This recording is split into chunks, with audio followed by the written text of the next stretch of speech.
क्या आपके अंदर इच्छा है? है है। थोड़ी या ज्यादा? ज्यादा। यही तो गड़बड़ है। यही गड़बड़ है। जो ढेर सारी इच्छाएं पाल रखी है मन में, यही गड़बड़ है। ये जो इच्छाएं हैं ये क्या करती हैं? ये व्यक्ति को दुख देती हैं। इच्छाओं का एक विज्ञान है। क्या विज्ञान है? देखिए, अभी मैं छोटे छोटे प्रश्न पूछूंगा, आप उत्तर देंगे और आप सही उत्तर देंगे, ऐसा मेरा विश्वास है। इच्छाओं को पूरा करने से इच्छाएं घटती हैं या बढ़ती हैं?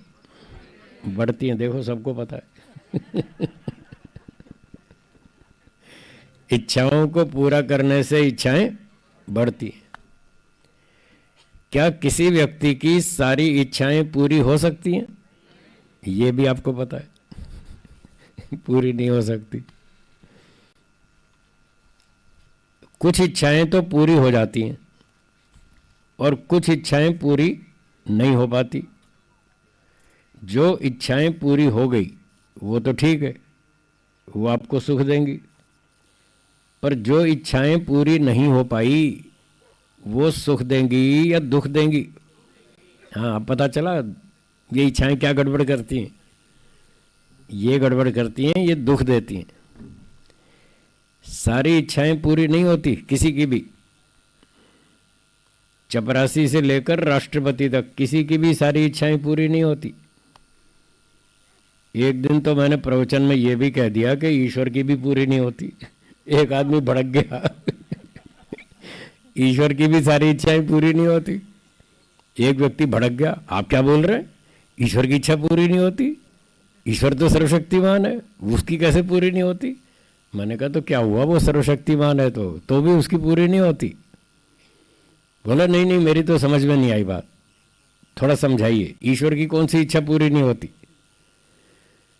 तो मैंने कहा कि क्या ईश्वर ऐसा चाहता है कि संसार में लोग चोरी करें?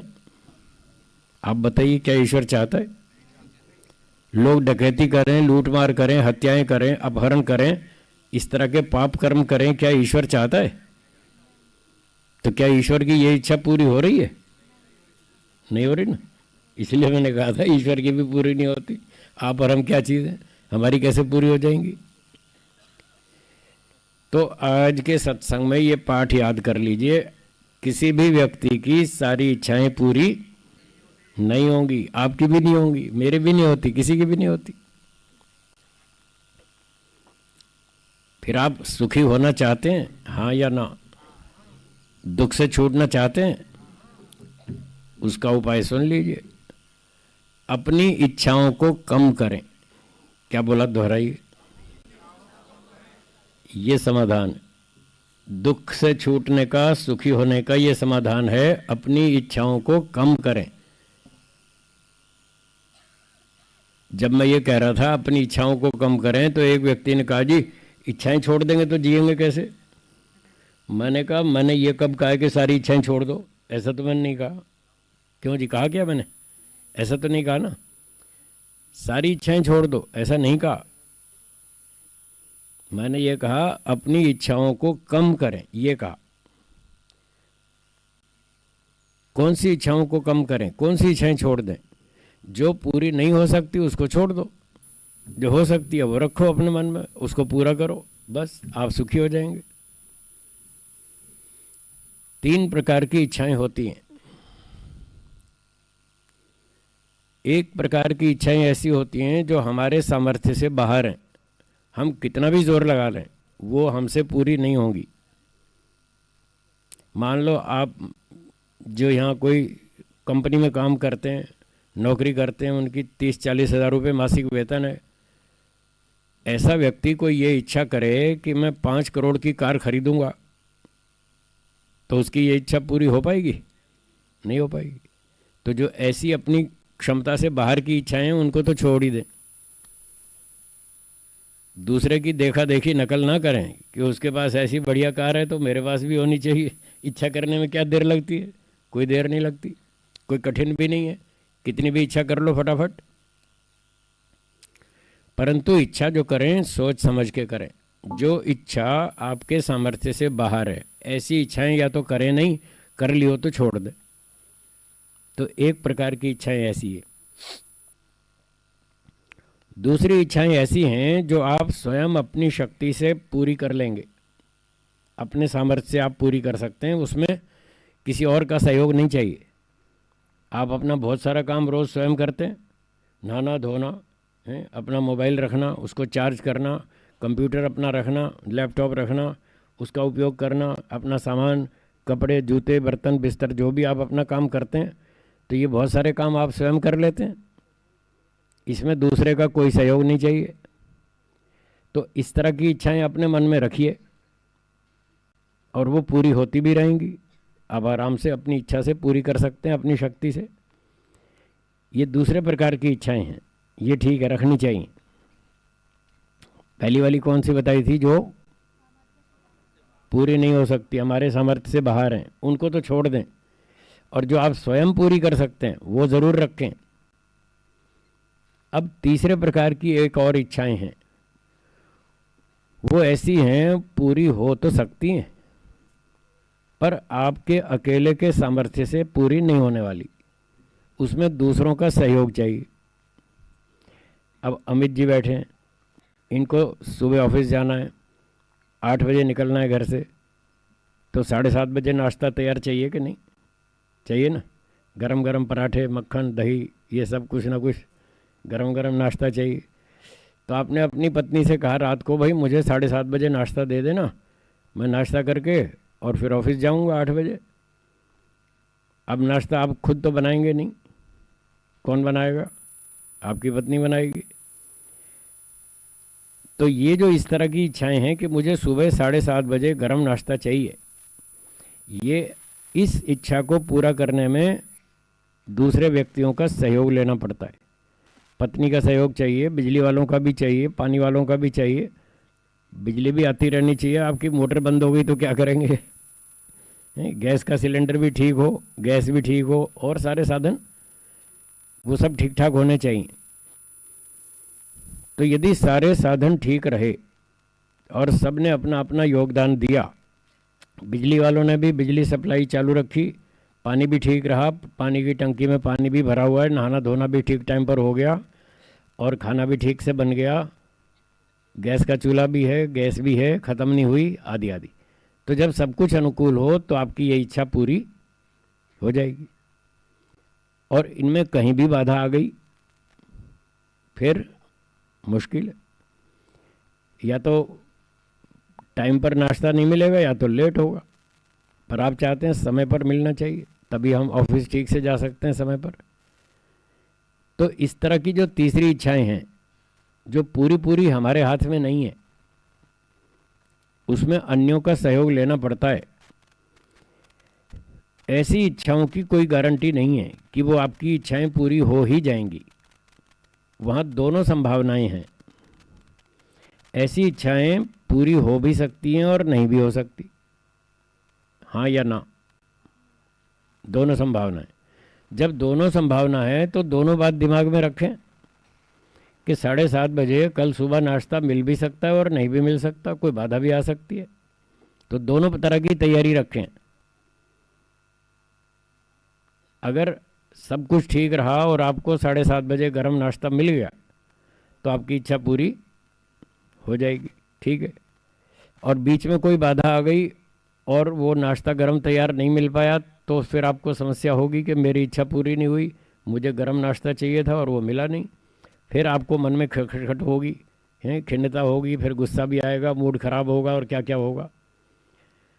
तो उस समय अपना मूड खराब नहीं करना, गुस्सा नहीं करना, मन को शांत रखना है, यही मन का विज्ञान है।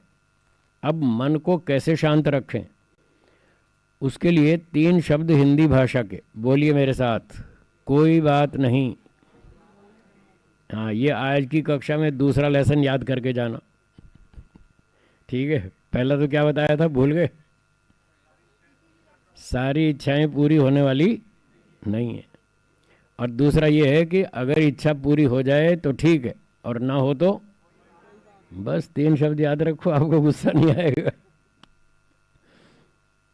ना गुस्सा आएगा, ना मूड खराब होगा, कुछ नहीं होगा, सब ठीक ठाक चलेगा। ये छोटे छोटे वाक्य हैं, छोटे छोटे सूत्र हैं, मंत्र कहिए, सूत्र कहिए, ये जीवन को शांत करने के, सुखी बनाने के सूत्र हैं, वेदों के सिद्धांत हैं, ऋषियों के सिद्धांत हैं। इन छोटी छोटी बातों को अगर हम जीवन में धारण कर लेंगे, बहुत सुखी हो जाएंगे, परेशान होंगे ही नहीं। ऐसे बढ़िया बढ़िया तरीके बता रखे हैं ऋषियों ने। सोचने का ढंग ठीक करो। आदमी जो दुखी है आज का, उसने सही सोचने का ढंग सीखा ही नहीं और गलत ढंग से सोचता है, जिसके कारण उसके दुख बढ़ते जाते हैं। आधे दुख तो उसने इसीलिए बढ़ा रखे हैं कि उसको ठीक ढंग से सोचना ही नहीं आता। अगर ठीक ढंग से व्यक्ति सोचना सीख ले तो उसके आधे दुख तो इतने में ही ठीक हो जाएंगे, कम हो जाएंगे। जैसे एक और उदाहरण, भारत में रेलगाड़ी चलती है, क्या रेलगाड़ी हमेशा समय पर आती है? हमेशा नहीं आती समय पर, आती भी है और लेट भी होती है। अब लोग क्या समझते हैं? लोग ये मानते हैं कि रेलगाड़ी ठीक समय पर आएगी, 100% ठीक समय पर आएगी, ऐसा मान के चलते हैं। फिर जिस दिन लेट होती है फिर दुखी होते हैं, फिर गुस्सा करते हैं और फिर रेलवे को गाली देते हैं। भाई रेलवे को गाली देने से ट्रेन जल्दी आ जाएगी क्या? फिर क्यों दुखी हो रहे हैं? वो ट्रेन तो जब आएगी तब आएगी, जहाँ वो अटकी है, जो भी परिस्थिति है उसके हिसाब से आएगी। आप खामखा दुखी होकर गुस्सा कर रहे हैं, रेलवे को गाली दे रहे हैं।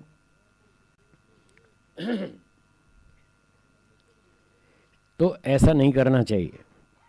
परिस्थिति को समझना चाहिए कि क्या परिस्थिति है। ठंड का मौसम है, पंजाब के इलाके में, दिल्ली हरियाणा में ठंड पड़ती है, धुंध पड़ती है, तो धुंध के कारण रेलगाड़ी की गति कम हो जाती है, उतनी स्पीड से नहीं चल पाती, इसलिए वो लेट हो जाती है। जब परिस्थिति ऐसी है तो उसको स्वीकार करो। एक ये बड़ी समस्या है, व्यक्ति परिस्थितियों को स्वीकार नहीं करना चाहता, वो अपनी मनमानी करना चाहता है, अपनी इच्छा पर चलना चाहता है। ये तरीका गलत है, ऐसे कोई सुखी नहीं हो पाएगा। परिस्थितियों को स्वीकार करना सीखें, जैसी परिस्थिति हो वैसा स्वीकार करें और उसमें समायोजन करें, एडजस्ट करें। ठीक है भाई, धुंध है, रेल की गति कम हो गई, इसलिए रेल लेट आ रही है, कोई बात नहीं, बस वो 3 शब्द बोलो और कोई बात नहीं, समस्या ख़त्म।